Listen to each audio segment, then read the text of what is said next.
The nuclear thing scares me because it's age or demographic.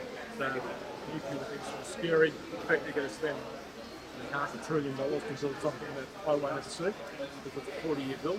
They can't build this in 10 years. So it's a 40-year bill. I just don't, the rhetoric just sort of keep going round and circle, and no one's sort of convincing me. Let's go this way, let's go. What about you, Sam? I thought though, I think Albo was probably in front in terms of his ability to be on top of the facts and figures and providing comparisons to what happened in the past.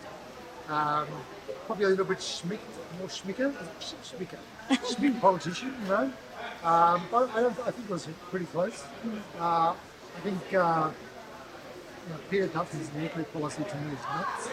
I think it needs to be seriously questioned. So Albo did that. That's good. Are you still undecided, or? No, I'll be voting Labour. Are there any policies or anything apart from nuclear that stand out to you as things of note for this debate? I think the attitude of the Liberals generally when there's inflation is to try and cut to reduce aggregate demand across the economy, and that causes a lot of problems, a lot of misery for people. So I'd say.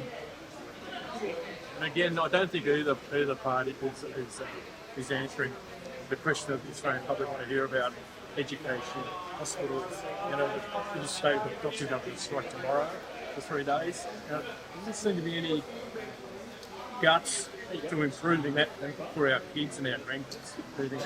It just seems to be a lot of this rhetoric going around. I'm going to promise you $60 million here. We've cut you $100 million here. It's just going on and on.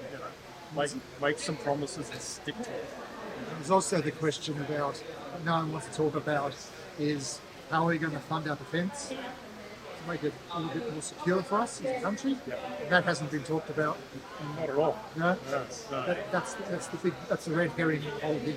Can I ask, when Mr Albanese calls out his Medicare card, what's the bad thing? He's always got her handy, hasn't he? Hey, he's the Prime Minister.